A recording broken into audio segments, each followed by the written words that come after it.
We are mere days away from the release of Commander 2006, and with it, a brand new slew of cards made exclusively for Commander. Well, out of all of these never before released exclusive cards that were made just for the new set of Commander 2016, presented here are the 5 best of these original cards. And boy, there are a lot to choose from. More so even than last year's product of Commander 2000. And I'll be honest with you, some people might find this wide selection overwhelming and confusing. But luckily, I don't get confused. Not me, Jimmy Wong and Josh Lee Kwai of the Manasource Community College, 1996.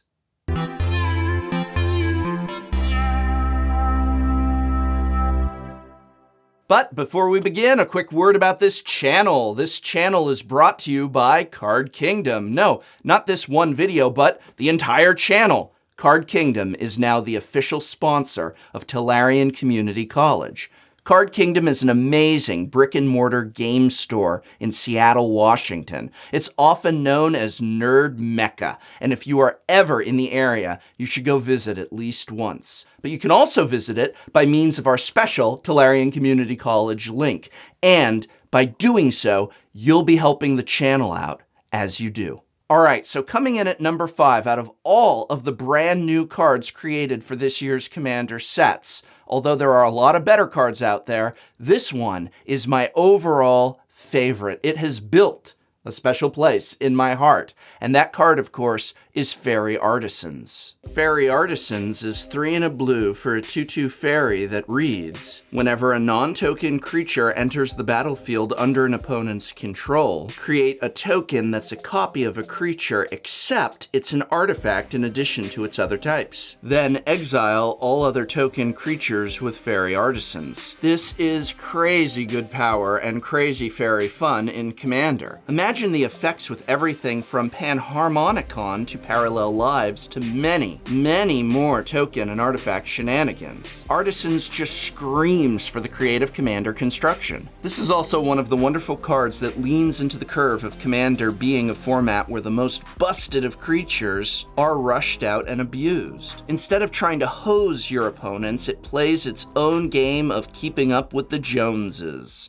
Coming in at number 4 is a card of both creativity and power, a potent mix for Commander, and while we're at it, we can just throw in a bit of multiplayer fun and shenanigans. That's right, it's only 3 cost, and it's Armory Automaton. Armory Automaton is a 3-cost artifact creature that reads, whenever Armory Automaton enters the battlefield or attacks, you may attach any number of target equipment to it. Control of equipment might not change, but this is still a flavorful and useful effect. Least of all because you can knock those damn Swiftfoot boots or other champion's helm off your opponent's commanders. Now, one of the reasons this card is not higher on the list is that since control of the equipment does not change, the benefits of equipment still go to the owner. So you can grab your opponent's sword and swing all you want, but those wolf tokens are actually going to them, not you. Also, they can get their stuff back pretty easy by just re-equipping it to their creatures. But this still has a lot of function and, for Commander, a lot of fun, which is important too. Number 3 is perfect for everything from Boros battalions to Commander Infect to a wide variety of decks in between.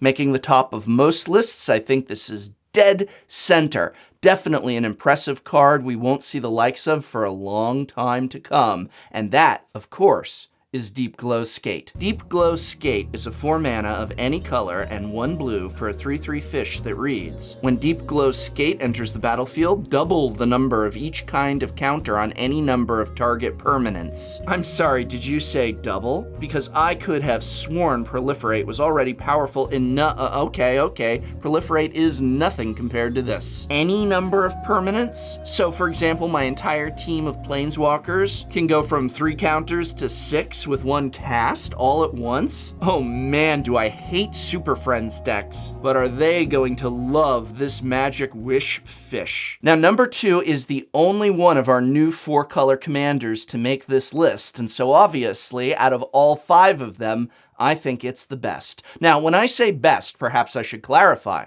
What I mean is both the most powerful and also the most flexible, allowing for a wide variety of deck types and strategies. That commander, of course, is Atraxa, Praetor's Voice. Atraxa's Praetor's Voice is bonkers powerful. Build anything from Super Friends to Infect to any of those nasty, spiky commander decks that'll make you as beloved by your friends as Phyrexia was by the Coalition. For 1 green, 1 white, 1 blue, and 1 black, Atraxa is a 4/4, naturally, with, my gods, Flying, Vigilance, Death Touch, Lifelink, and at the beginning of your end step, Proliferate, which means you choose any number of permanents and/or players with counters on them, and then give each another counter of a kind already there. Not just one creature or one counter, but any number of permanents or any number of players. So give all 4 of your opponents each extra infect counters, or bounce up all your planeswalkers, or buff up all those Boros. But Atraxa is far from limited to these builds. In fact, she is also the most versatile of all the new commanders, allowing you, the player, a wide variety of deck building options, which in Commander is what the format is all about. She's broken, and I hate her. I hate everything about her, but yeah, she is without a doubt the most powerful of the new commanders, and therefore our number 2 pick.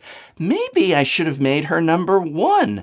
Maybe, but coming in at number 1 is Graveyard Shenanigans, and a card I feel confident saying is quite possibly the best out of all of the new cards, out of all 5 commander decks. And that card is Magus of the Will. Magus of the Will is 2 mana of any color and 1 black for a human wizard that lets you spend 2 mana of any color and 1 black to tap the Magus, exile it, and until end of turn you may play cards from your graveyard. If a card would be put into your graveyard from anywhere this turn, exile that card instead. This is Yawgmoth's Will on a stick, as they say, meaning we have an identical effect of the classic, powerful, and moderately pricey Yawgmoth's Will placed on a creature. The Maguses were actually part of a cycle that took old busted cards like Wheel of Fortune and Candelabra of Tawnos and many more, and put their effects on creatures. This allowed players to access these cool abilities, but on strictly worse cards, so as to even things out and make it more fair. Fair deal. Magus of the Will is no exception. Yeah, it's strictly worse than Yawgmoth's Will. But this is Commander. We can only run 1 copy in our deck. And Magus now gives us a second card and second option to have this ability. Many Commander decks have win conditions built around Yawgmoth's Will. And those decks are very glad to see that one of their win conditions is now essentially a 2 of in this singleton format.